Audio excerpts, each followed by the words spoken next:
Hey guys, I'm super excited. We've got Allie Garced with us today. She's a phenomenal realtor with an incredible background, and she's got, I think, a unique take on how she's built her business. And I think a lot of you listening will be like, it'll be an aha moment, and you're going to get a lot of value out of this. Allie, welcome to the program.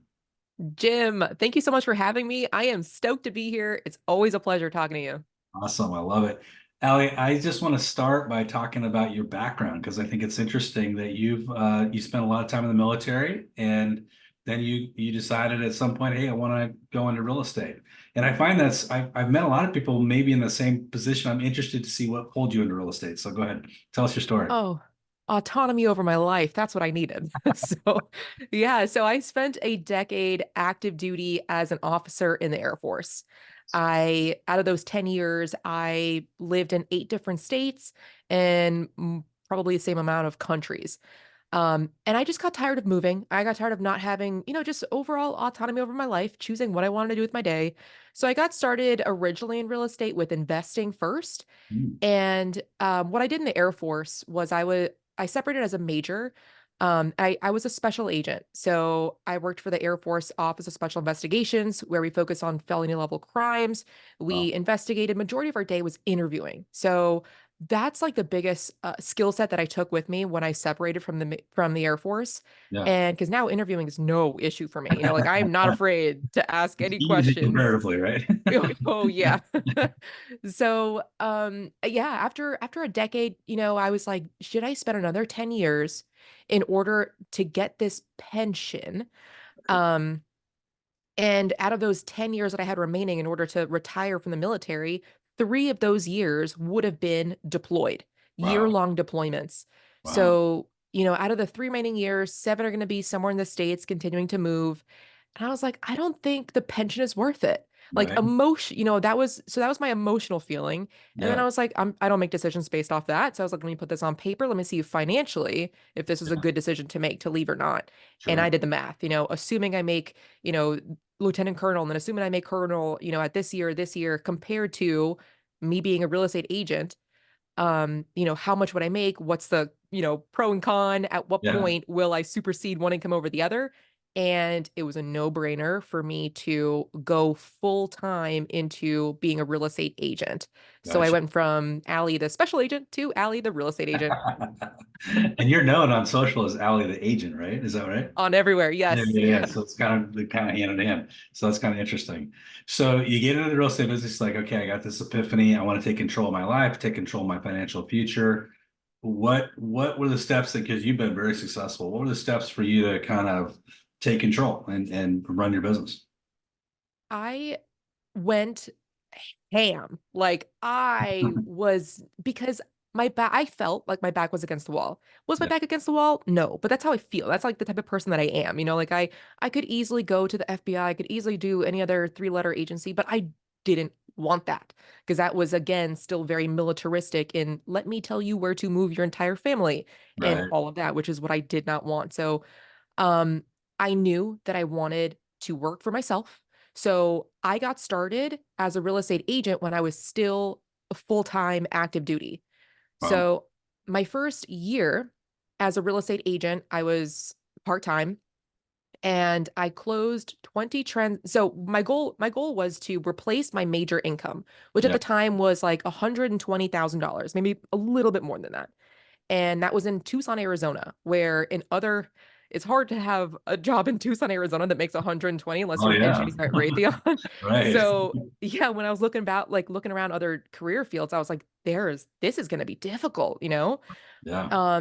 So I became a licensed realtor and I was like, you know what? This is my goal, just to make 120. I would even be okay with 80, like I'll Right. take a pay cut as long as I get some of my sanity back. Yeah. Um, so, but I wanted to prove myself before I made such a big decision as to leaving the Air Force, um, it would be very difficult in my position to go back in. Yeah. I wanted to make sure that financially I would be okay. Hmm. And so I gave myself 1 year of that overlapping, time frame to Wow. make $120,000. And I was like, if I make $120,000, replace my income in 1 year, I'll be okay. I will trust myself enough to know that I can do it again, especially if I go from part-time agent to full-time agent. And I made that in 8 months. So I was gonna say, wait a second. You're still in the military and you're selling real estate at the same time. So you're doing, Yes. wow, that's a I lot. went ham, Jim. A lot. That's a lot of work. It was a ton. It was Yeah. a ton of work. Yeah. I lucked out a little bit, because my boss was at the time I worked procurement fraud, so companies defrauding the military, Yeah. and my immediate boss was actually not co-located with me, so he was in a different state. So I had a little bit more autonomy over my schedule, Mhm. but it was still a lot of work. I was still Yeah. traveling with the military, like I Yeah. still was leaving the country sometimes. So Wow. but I made it a point to like, this was it. I had 1 year to freaking prove to myself, can I do it or not? And do I like it? Right. And I checked both boxes. I love it. So in that year where I mean, a lot of agents, I mean, 50% of the agents in America don't close less than two transactions, right? So you came in, you closed a ton, you made 80 grand, which for a lot of people would be a life-changing amount of money, right? And 120. yeah, 120, right? Yeah. Yeah. So you came out there and crushed it. What did you do? I mean, how did you create that kind of business? What was your system? I told every person that I have ever made contact with, Uh-huh. like, hey, Jim, we haven't seen each other in 13 and a half years, but just to remind you, my name is Ali Garced. I've, like I literally found your name in my phone book, in my contact list, um, I'm not that old. And like just wanted to catch up. Like literally, I was sparking conversations everywhere. And it sounds so basic, but that's because it is, like I think a lot of people really want the glamour of like, oh my gosh, using AI to score 1,001 deals your first year. Right. It's freaking texting and calling. And I'm actually more of a fan of texting. I did a lot of my so I closed 20 transactions my first year as a part-time agent. And then since then I've been licensed less than 3 years and I've closed 100. Wow. Um, yeah, and I since then, because a lot of my audience, my friends, my family, being that I was in the military for 10 years, are military, Hmm. I knew of a lot of people moving, but they just weren't moving to my area. Right. So that's great. Like in the beginning, I was like, oh, if you're not moving to Tucson, dang, okay, next. Business. But Yeah. then I was like, wait, I can make referrals from this. I can connect you to like a good agent that actually knows their stuff when it comes to the VA loan, and a good lender that Yeah. knows their stuff that can help you get your property, your offer approved. So I turned my business, my second year in the business doing this, to more of an outbound referral agent. I fell in love with the act of prospecting, and I connected my people, my military, serving members, to agents that are worth their while. Yeah. So this is interesting because when you're coaching agents, and I coach agents across the country, we're lucky if they get 10% of their income from referrals. But obviously you've turned it into a whole business model here. So this is really fascinating, actually. So what's that look like? Is it because of the military connection and military people are by nature moving a lot? Is that the secret of success, or is it a combination of things? That was the secret to my success, being that Mhm. I had such a bit, my Instagram, all military followers, and some from my high school days in New York. Sure. But mainly it was people that were all over the country, sometimes all over the world. Yeah. So I highly suggest this to other agents who have moved around a lot in their lives. Yeah. Do not sleep on referrals. This is a little bit harder to get into if you have only ever been in one location. Right. So what's your messaging when are you putting it out there like, hey, I'm your referral agent. I'm your go-to. Is that how you put it out there? What is how do you get the messaging out? Is it through social? Is it emails? Is it a combination? What's it look like? It's actually so it's a mixture of both I can connect you type of like call to action, as well as I am doing this myself, helping people in St. Paul, Minnesota and Tucson, Arizona. Mhm. So, because the proof of concept, like, oh yeah, Allie's an agent and she's actually in the business. Like, so putting any sort of what do you what's the phrase, like, document instead of create, when it comes to content. Don't Yeah. just make stuff up, like just document what you're already doing, because people want the behind the scenes anyway. Right. So like one of my most recent reels recently, or I don't know if I've scheduled it to post yet, but I did 2 weeks of equity reviews. So Mm. anybody that hits me up, no matter where you live, I will do an equity review for you. I'm going to, if I don't already know of a good agent there, I'm going to connect with them to see what their, thinking is, strategy is on the market. Yeah. And so I have a reel coming out on how I did a couple of equity reviews. So no matter where in the world, if you've ever thought about selling or you just want to know how much equity you have in your house, reach out to me. Brilliant. Brilliant. Because oftentimes we think, oh, we can only do it local, but that's not true. If with a referral, you can do it anywhere, right? Love it. 100%. Yeah. Yeah. So when you're let's talk about the selection process now with agents. When you're choosing the agent you're going to refer this business to, how do you go about that? What's the process for finding a great agent on the other side? I'm glad that you asked this question. So I have checklists for everything. I am a checklist nerd, checklist queen, whatever you want to call it. Huh? So I have a checklist specifically on how to find an outbound referring client, an Mhm. agent, a lender, how to make sure the conversation's going okay, how to make sure you get paid, and how to make sure to do it again. Um, so in our community, we have a bunch of military members. Sometimes the military members are still active duty and real estate agents, dual career, or sometimes they're veterans or military spouses. I love those communities, being that those are my clients. Yeah. Um, so they speak the same language, like when are you PCSing? What's your report no later than date? So it's key phrases that lock you in, as opposed to being like, what's a report no later than date? Like at that point you've lost the rapport. Right. Um, so I look at my network first. If I don't have anybody there, Yeah. then I go to so that's my network of my partners, right? Like within my own sphere. Sure. Then I go to my brokerage and I look up in our database there, who's there. I look up their reviews. If for Mhm. some reason, if you're not in like a worldwide or cloud-based brokerage, then you can just Google Yeah. and call and vet. And so what I do is I actually do not focus on the one with the most amount of five-star reviews on Google Hmm. because they're gonna pass them off to somebody else. Yeah. Even though, like, chances are if they're that big, they specifically are not gonna be the ones servicing your friend, and you don't want your friend to get bad service. Right. So, I love focusing on those that have between 10 and 20 five-star reviews on Google or on Yeah. Zillow. So that way they're active in the business and they're hungry. Yeah. So, yeah. So Interesting. what I do is a 30% referral, good for 2 transactions every single time because again, my clients are military, they're gonna be buying and then they're gonna be selling. Sure. Um, and yeah, I usually what I do is this may sound too much, but it works. Like I've got this down to a system where it works. I'm in the group chat throughout the entirety of the transaction. Am Uh-huh. I poking in? Am I saying stuff? Like, no, it's not my market. I will never, any question that the client asks of me, I will always revert back to you, Jim. Hey, you're Yeah. in Pennsylvania. Like, if you want me to say anything that helps you out, that's truthful, obviously. Yeah. I'm here to be a reinforcement. But I found before I was making that group text, um, the drop off rate would increase a lot.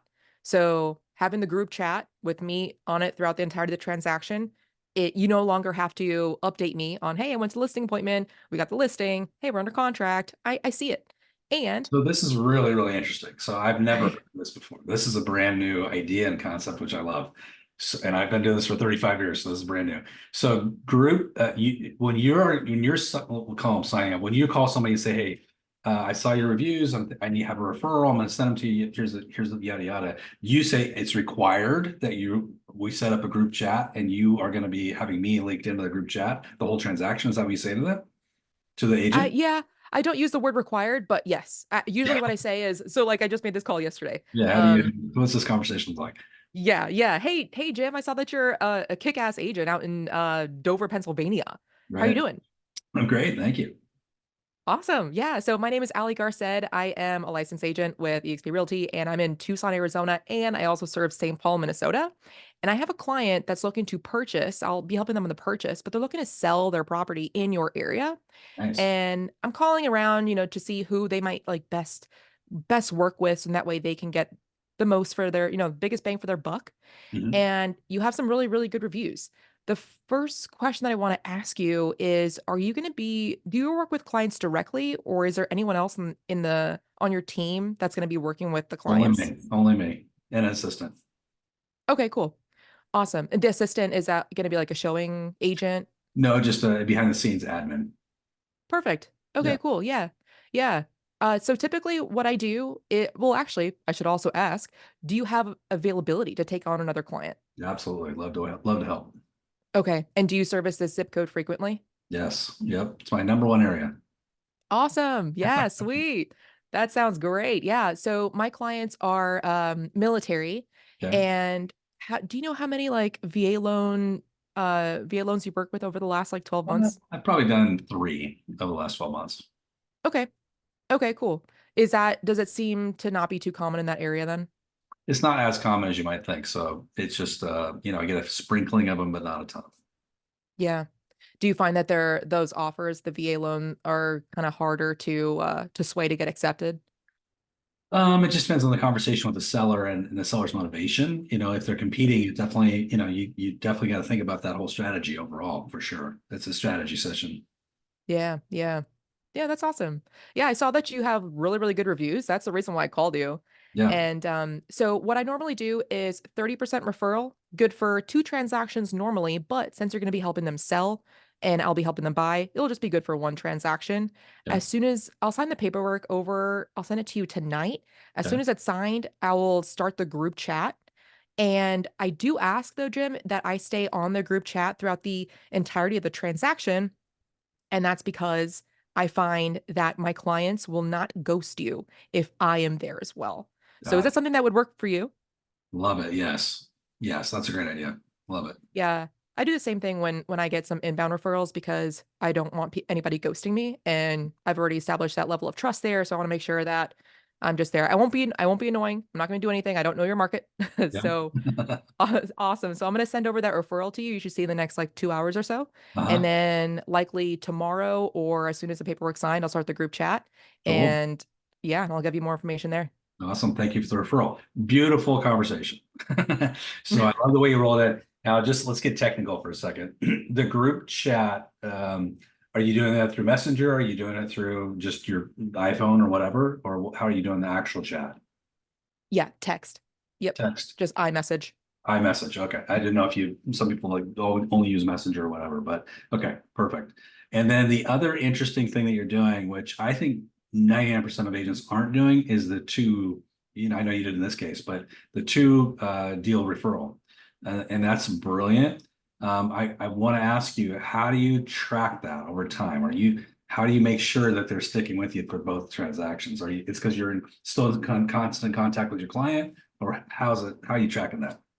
It is constant contact Yeah. because the referral, it's okay, but at the end of the day, it's a piece of paper. Yeah. And so, yes, it's always up to you. If you want the business, it's up to you to track. So they're Gotcha. on my tracker forever. Got it. Got it. Yeah. Okay, cool. So what does this look like in terms of like how many referrals are you sending out a month, a week? What's that look like for you?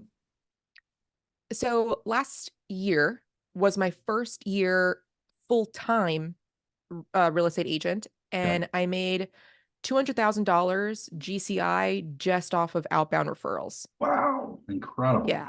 Yeah. Yeah. Nice. And if you think about that, that's a lot of business because you're only getting 30% of the transaction, right? So it's a Yes. tremendous amount of referrals, really, when you think about it.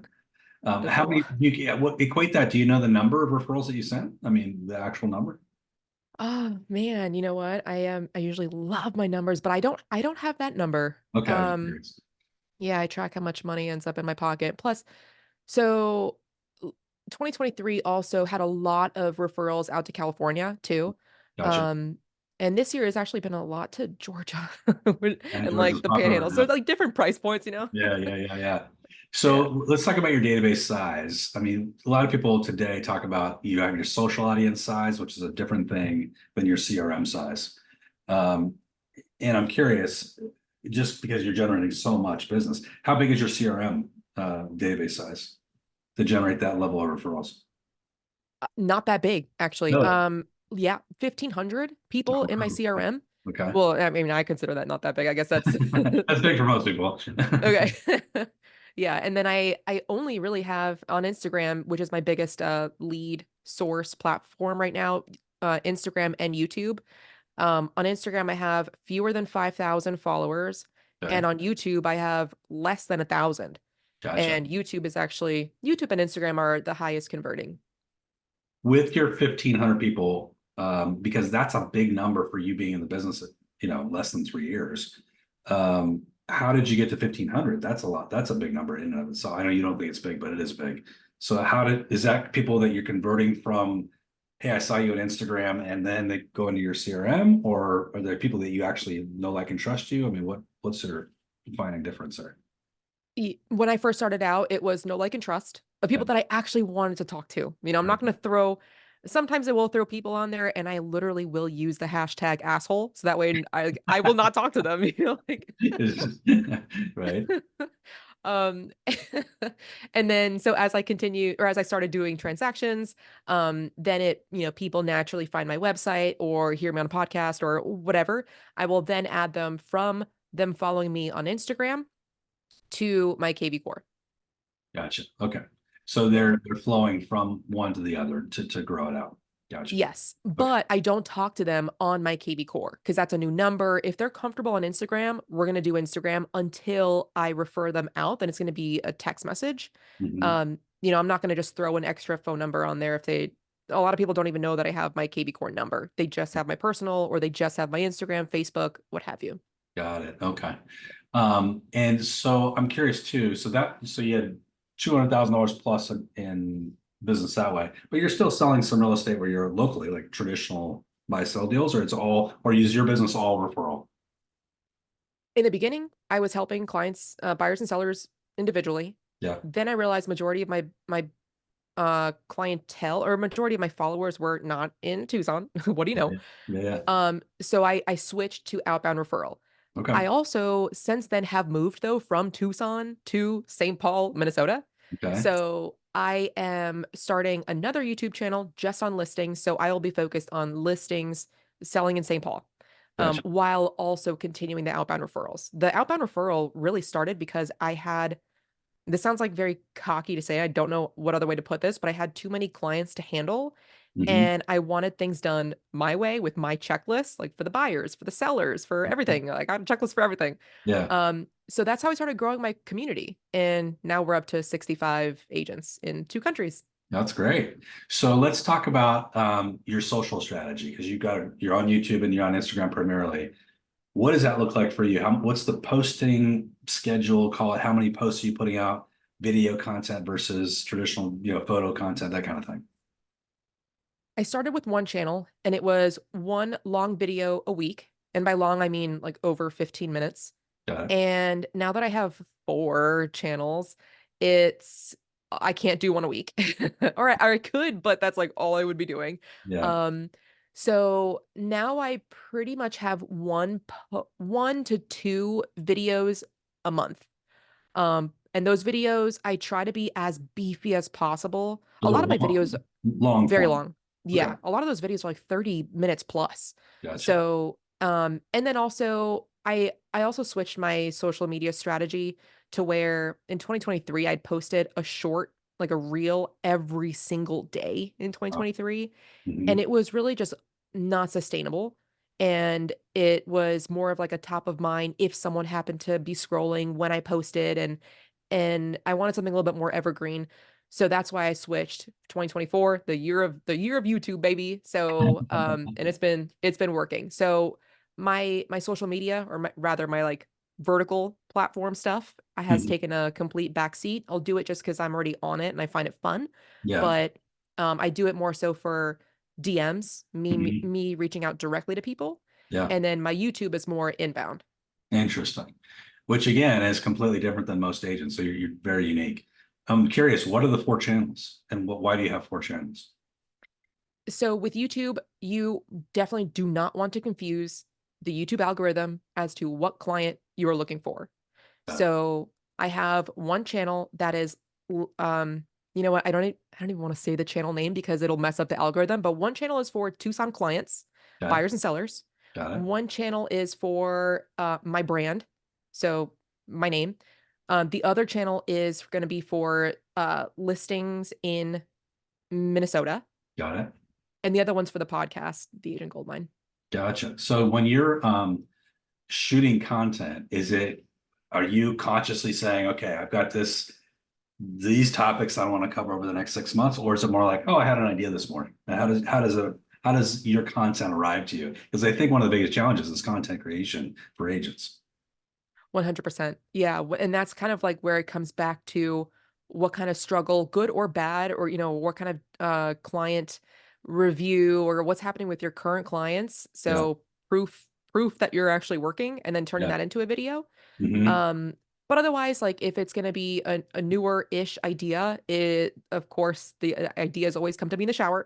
So, Yep. I hop out of the shower. I have a Trello where I have all of the different just titles. Or if I have thought more deeper into it, then in the body of that Trello card, I'm going to add like certain quotes that I want to say or bullet points, statistics, anything that really has come to mind. And then on Saturdays and on Wednesdays, I try to shoot long form videos.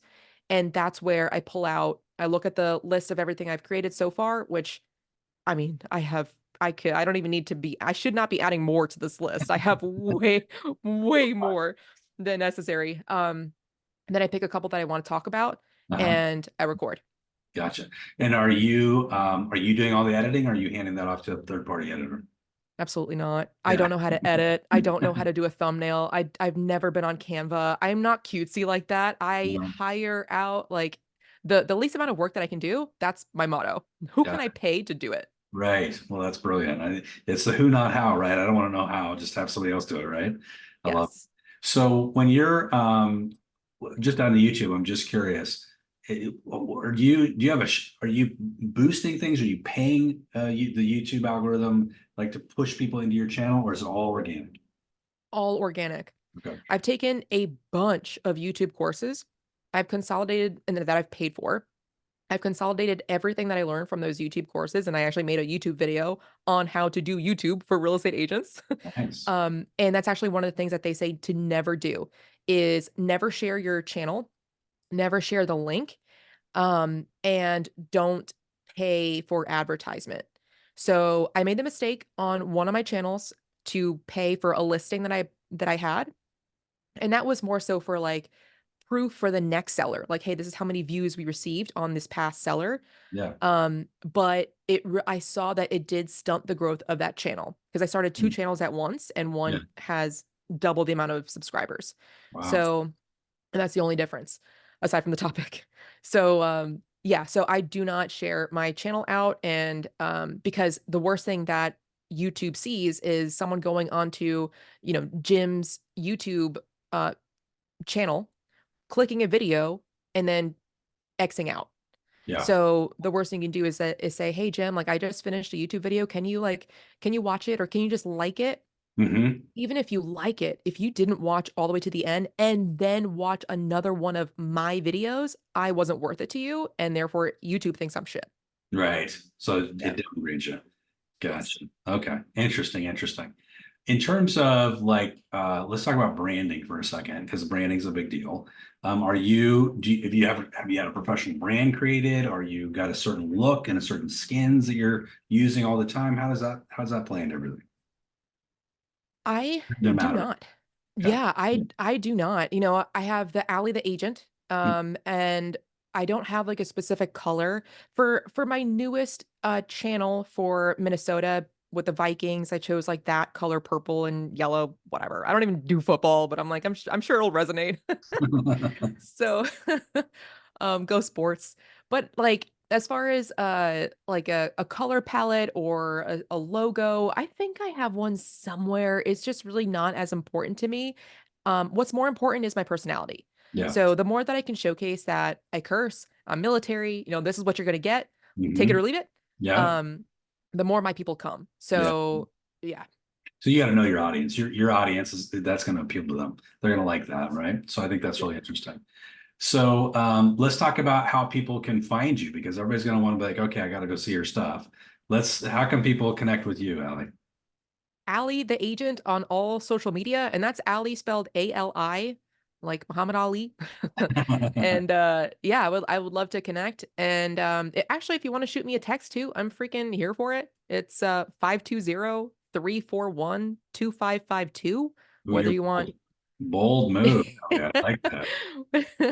whether you want like checklists or YouTube help, I love helping, like because I remember being scared of, is this gonna work for me? But I Yeah, also I also like helping those that actually put in effort. So if you're not doing this full time, wait until you're doing this full time.